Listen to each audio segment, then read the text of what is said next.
Castle Ebonheart, the seat of Imperial power and authority in Vvardenfell, an extension of the Empire's might in Morrowind, the home of Duke Dren. Though home is perhaps a bit of an exaggeration. In the vanilla game, Duke Dren doesn't even have a chair to call his own. He just gets a little corner of a hallway in a tower with no bedroom and no actual chair to sit in. That poor fellow, he just has to stand there all day, every day, receiving whoever actually manages to find him in this confusing maze of stairwells in Castle Ebonheart. And like everything you'd expect to be in a castle is just, it's not here.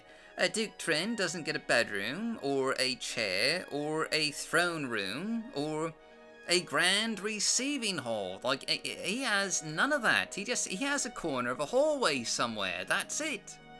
So that brings me to today's mod of the day, which today is Imperium, Castle Ebonheart by Endoran. And this is just a complete, makeover of the interiors of Castle Ebonheart, and to a degree, the exteriors, with a ton of new windows and a new tower for the Imperial chapels.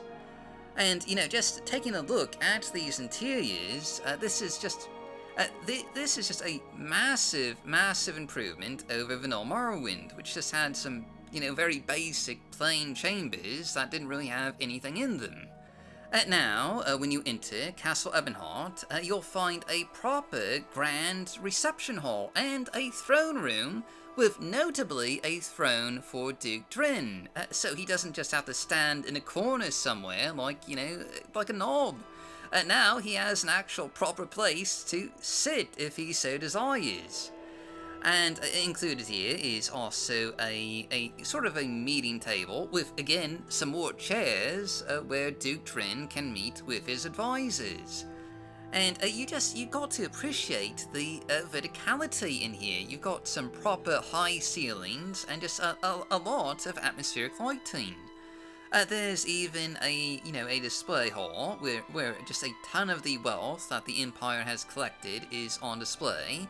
And tons of just, suits of armor decorating the walls. It is just a fabulous looking epic interior. And this isn't just, limited to this interior. The Imperial chapels have also just been completely overhauled, including some fantastic atmospheric windows utilizing those amazing sun rays from glow-in-the-dark. And the new interior to the chapel tower, which is really quite stunning, with all these windows and, the sunlight just streaming in, and the Imperial altars in the center. It is just a truly beautiful and splendid looking interior.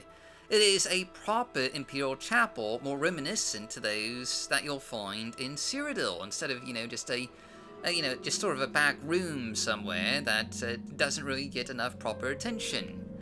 Now, the Imperial chapels just actually look the part, and the interior here is just simply gorgeous, and just such a massive improvement over the vanilla game. And that includes an expansion to the Imperial chapels with new bedrooms and new chambers for you to find, including a new Imperial crypt, which just happens to be guarded by the Red Dome Templar.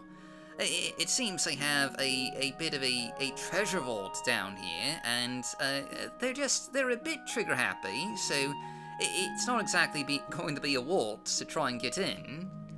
But anyway, there's also just a ton of detailing that's been added to really all the interiors in Castle Ebonheart, including the Imperial Commission, which has a ton of new assets from Temporal data and OB data, so you'll find things like printing presses, scroll racks for tax records, and even a new treasure vault, with just a ton of bars of gold and silver and other relics for you to, try and potentially maybe steal if you're, a skilled enough thief.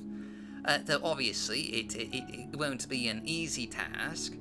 And on a, on a related note, one of the other just immersive additions that this mod makes is that some of the quests involving the Castle Ebonheart in the vanilla game will now have a visual impact on the castle. So, for example, the stolen limeware bowl from the Imperial chapels, when you return it, it'll actually, visibly return. It'll reappear in its, in its spot in the shrine.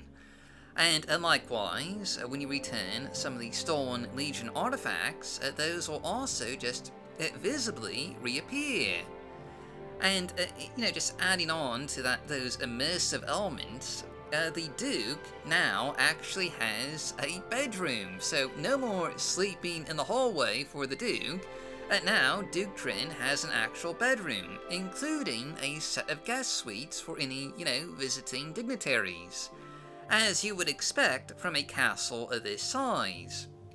There has been a ton added in here, not just in terms of, detailing and cluttering and, expanding the castle and all that, but also in terms of the characters and the NPCs and the dialogue, with new items and clothing added to various NPCs and new dialogue, like, new rumors, relating to what's just going on in the Empire.